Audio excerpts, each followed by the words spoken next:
जय श्री महाकाल। दोस्तों, मेरे प्यारे सभी साधकों और मेरे साथ का गोबर नाम।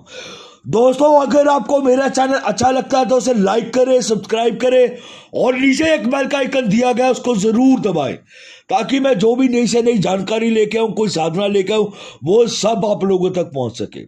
आज मैं आप लोगों को एक ऐसी रहस्यमय शक्ति के बारे में बताने जा रहा हूं, एक ऐसी शक्ति जो आपने कभी नहीं सुनी होगी, एक ऐसी ताकतवर शक्ति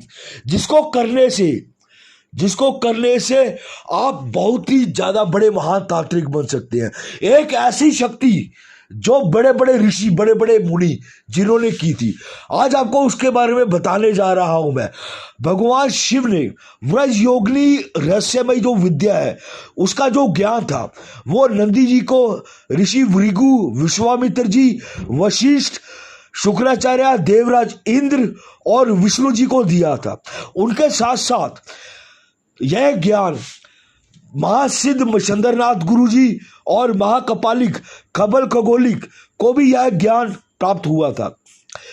जो व्रज योगिनी सर्वोच्चम एक देवी है, एक बहुत ताकतवर देवी है व्रज योगिनी, जो साधक को पूर्ण जागरूकता और सिद्धि चित्त तक लेके जाती है, जो इनकी इष्ट देवी है।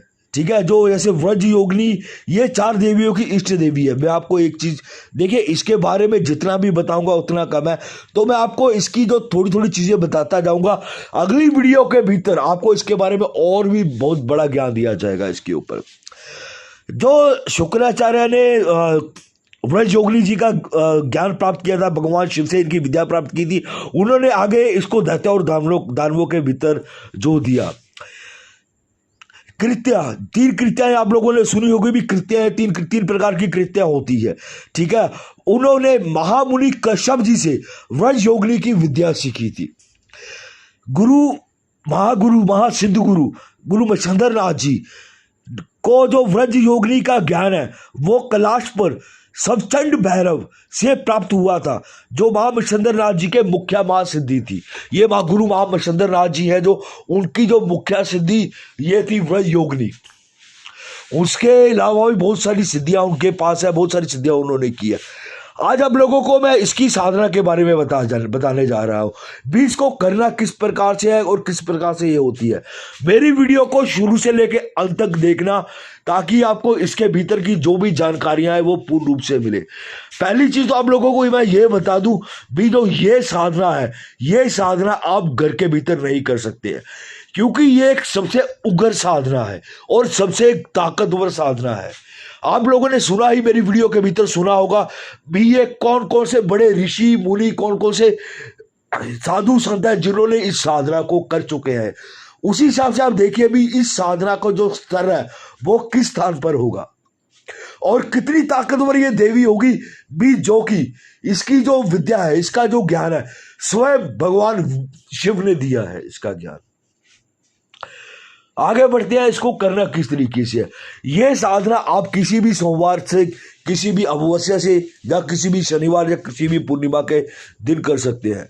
इसके भीतर आपका जो आसन रहेगा वो लाल रंग का रहेगा, आपके जो वस्त्र रहेंगे वो आपके लाल रंग के रहेंगे।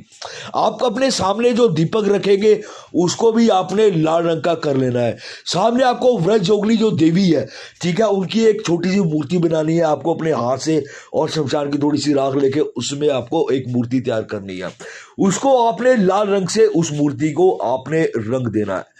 एक चीज आपको आगाह कर दूं मैं सबसे पहले, 21 साल से कम उम्र के इंसान कोई भी है, वो इस साधना को भूलकर भी ना करे, क्योंकि ये साधना एक ऐसी साधना है जो बहुत ही ज्यादा शक्तिशाली और बहुत ही ज्यादा ताकतवर साधना है।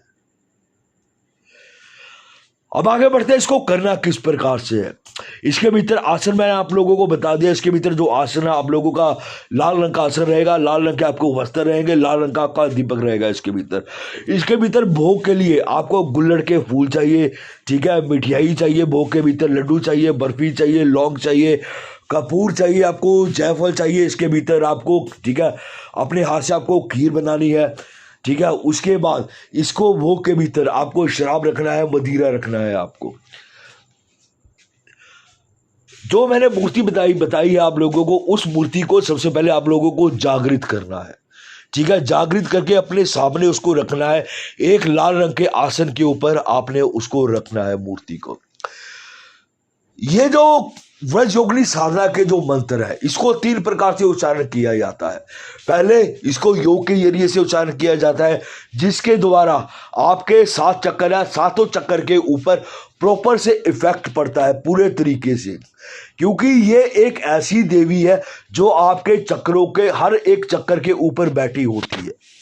हर एक चक्कर के ऊपर ये देवी का एक गण बैठा होता है।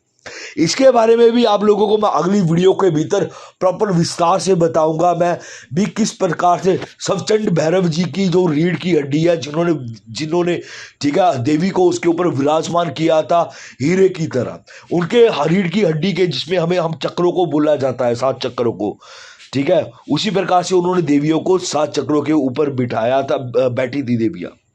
तो उसके बारे में काफी एक लंबी कहानी है इसके लिए, तो मैं उसके बारे में आप लोगों को अगली वीडियो के भीतर बताऊंगा। मैं अब साधना के ऊपर बढ़ते हैं। आपको धूप जगाना है, दीपक जगानी है। दीपक जगाने का मंत्र आपको पढ़ना है, धूप जगाने का आपको मंत्र पढ़ना है, अच्छे तरीके से पढ़ना है इसके भीतर। देखिए, इस साधना को आप ऐसे नहीं कर सकते। कई लोग बोलते हैं अभी आप मंत्र के भीतर वीडियो नहीं देते साधना के भीतर। देखिए, ये साधना, पहली चीज तो आप लोगों को मैं क्लियर कर दूं, यह साधना बिना गुरु के आप मत करिए। अगर आपके पास सर्वोच्चम गुरु है जो आपकी रक्षा कर सकता है, रक्षा का अर्थ है भी, अगर साधना करते समय आपके ऊपर कोई इस तरीके की शक्तियां प्रहार कर रही है, आपको वो बचा सकता है, आप उसी गुरु को निर्धारित कीजिए, उसी गुरु के सानिध्य के भीतर इस साधना को कीजिए, क्योंकि यह साधना एक बहुत ही ज्यादा उग्र साधना है और बहुत ही ज्यादा ताकतवर और शक्तिशाली साधना है। और बिना गुरु दीक्षा के इस साधना को भूलकर भी मत कीजिए, और इस साधना को बिना पूर्ण ज्ञान से बिल्कुल भी मत करिए। क्योंकि कई बार क्या होता है, कई साधनाओं के भीतर कई देवियों के इस प्रकार से मंत्र होते हैं जिनकी जो गति होती है बहुत तीव्र गति होती है, जो कि हमारी ऊर्जा नहीं संभाल पाती है, वो हमारी मानसिकता के ऊपर भी वो अटैक करती है प्रॉपर से। शक्तियां क्या कई बार क्या करती हैं, आप लोगों ने मेरे शिविरों के भीतर देखा होगा, आप इधर से साधना कर रहे हैं, शक्तियां इतनी उग्र हो जाती हैं, वो आपके घर के ऊपर अटैक कर देती हैं, आपके परिवार वालों को परेशान कर देती हैं। तो तभी बोला जाता है, अगर आप कोई भी साधना करते हैं, किसी भी प्रकार की साधना करते हैं आप लोग, तो गुरु के निर्देश अनुसार ही कीजिए।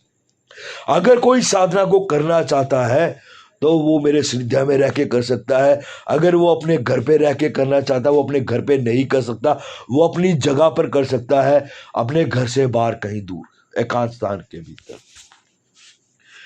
ठीक है दोस्तों, जय श्री महाकाल।